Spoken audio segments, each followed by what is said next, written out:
Let's stop putting off the inevitable and sing. Hey, it's Serene at Serene Vocal Studio. Welcome. Tonight we are going to listen to Morissette sing a song by sarabarellis. It was done live this last July in 2020, and it is She Used to Be Mine. I'm really excited. I've never heard Morissette sing before, but y'all have recommended her to me, and I'm excited to hear what she can do. Now, I am not going to lie. I do know She Used to Be Mine quite well. As a vocal coach, I have coached many people on this song, so I'm excited to listen and see what I hear in her voice. Let's get to it.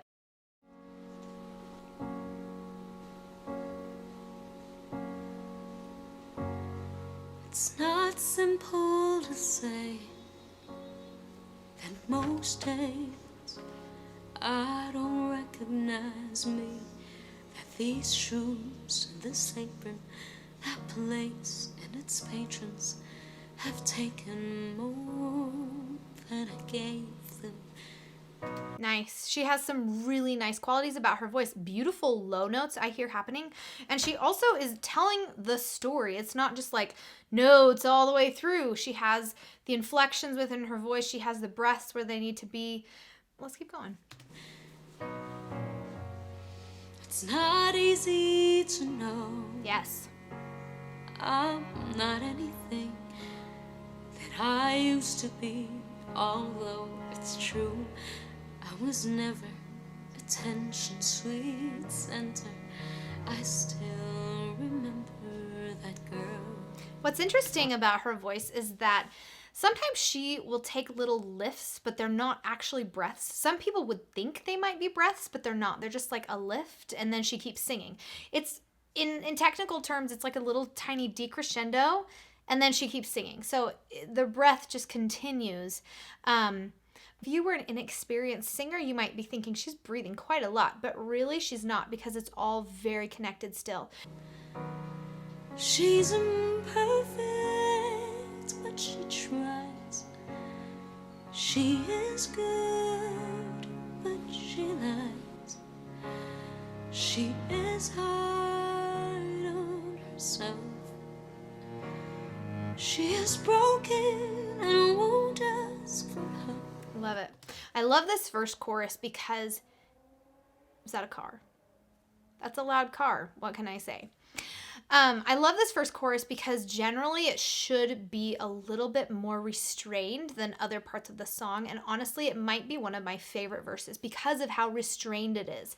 She's imperfect, but she tries. And she's really getting into, what is this character all about? Is she trying? She's imperfect. Heck yes. But she tries. And I hope that's a message that we take into our own lives. You're imperfect, but you're trying. I know in my last reaction video, I got a lot of flack for how I reacted to the song, which is fine, totally fine. And let me tell you, I am imperfect, and I'm not going to catch everything that those of you who are like diehard fans who have heard a song 50 million times, who knows all the ins and outs of the song. I can tell you, when you first listen to a song for the first time, you hear a lot and you really try to highlight the things that are the most important to what you've heard. There may be things that you think are also important, but you didn't highlight them because there's only so much you're going to say in a video, right?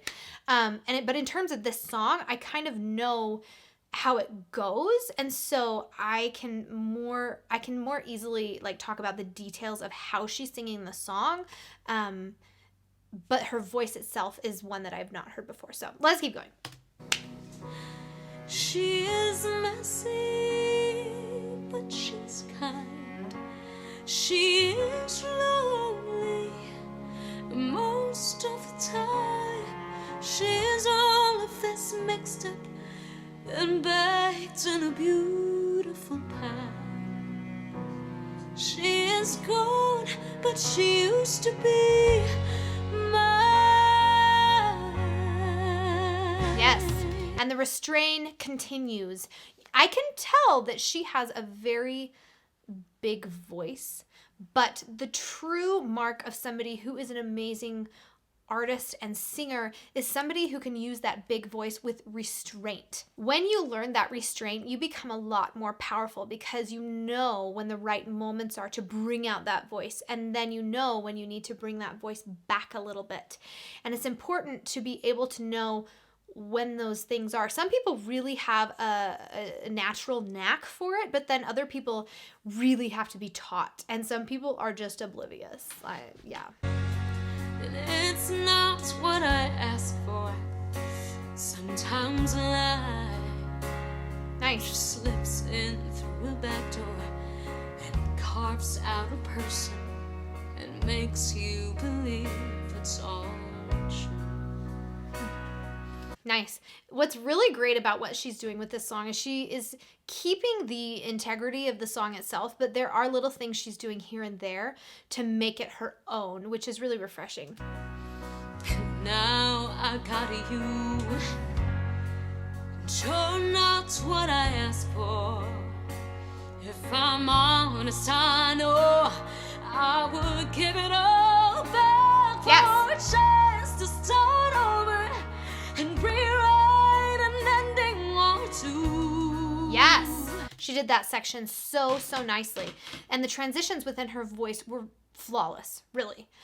Because she had this big chesty part of her voice coming through, and then she flipped up into that head voice and then came back down, but you could barely tell because it was her voice was in such a nice placement that it all was very seamless. Now that is not an easy thing to do. It's so nice. Now in this song I noticed we say the word not a lot, and she puts nice big T's. You're not what I asked for. See, and my low voice isn't quite as beautiful. It's fine.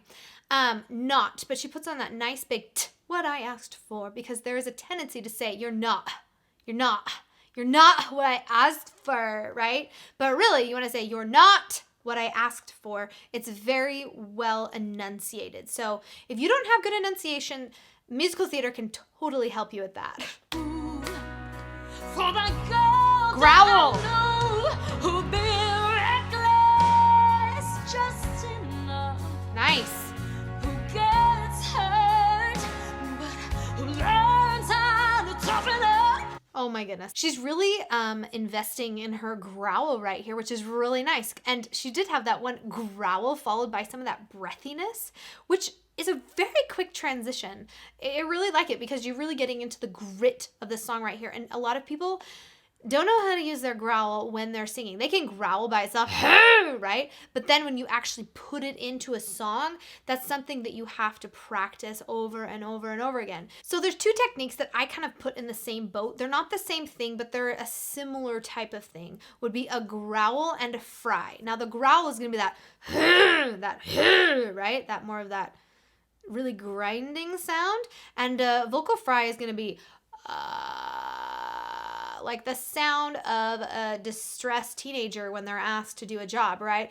I don't want to. And you're actually pulling those vocal folds together to make that happen. And the growl is almost like a wind-up doll with a right? It makes me think of a car that needs to be wound up. But anyway, with a fry, so to speak, if you were to do an exercise to do fry, one that I really like is you get low on hey.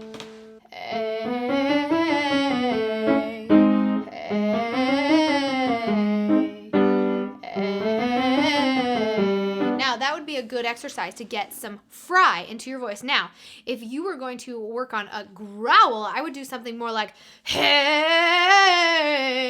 hey, hey, and it has a little bit more grind to it, almost like you're clearing your throat. Anyway. Super fun. There's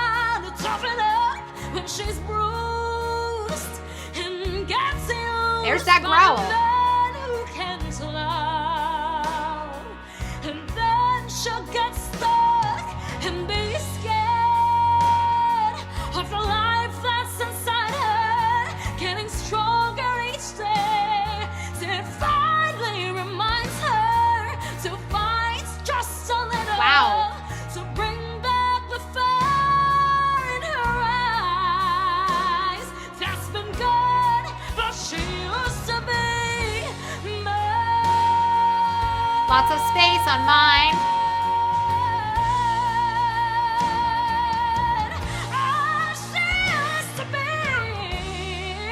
Yes.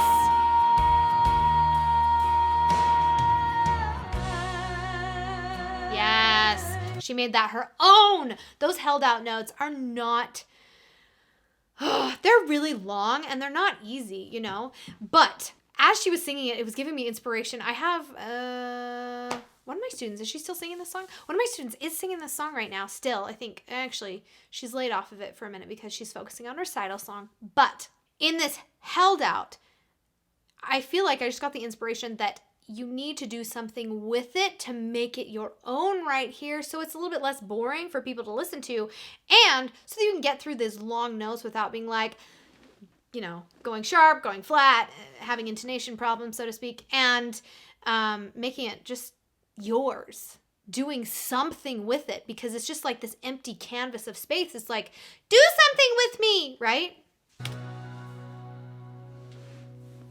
She is messy, but she's kind. Nice. She is lonely most of the time. So on lonely, that's what she did approximately. Those notes, lonely. Let's just take those notes for a minute, because the tendency sometimes, if you do not break it down and practice it, you will get those notes to be very mushy. And you don't want mushy notes right there. You want lonely. It's a really nice riff right there. And you don't want them to smear together like a siren. Lonely, right? Ooh, not pretty. Lonely. You need to practice them individually so that they can sound nice and clean like she did here. She's all of this mixed up and baked in a beautiful pie. Ah, such nice vowels. She's gone, but she used to be mine. Wow. On B, she kind of changed the vowel. Notice on the B, she kind of opened it up a little bit, and then mine, she hit it a little bit harder and then came back, and it was really nice. I was afraid she was just gonna like go for it and stay there, and I'm like, please no. But she did a really nice job. She's a very intelligent singer in terms of how she's handling each note, where she's putting emphasis, where she's kind of letting it be and not leaning into her huge voice, because she has a huge voice, and you really have to be careful to use it wisely. And that's what I call an intelligent singer, an intelligent musician. Somebody knows what the tools are within their box and can use them accordingly. Thank you so much for joining me. Please give this video a thumbs up and subscribe below. I would love to hear what you have to say, and I would love to hear from you if you're a subscriber. I tend to read those comments specifically, so be sure you're subscribed and comment below and share this video with your friends if you liked it. Thanks for joining me here at Serene Vocal Studio. I will see you next time. Peace!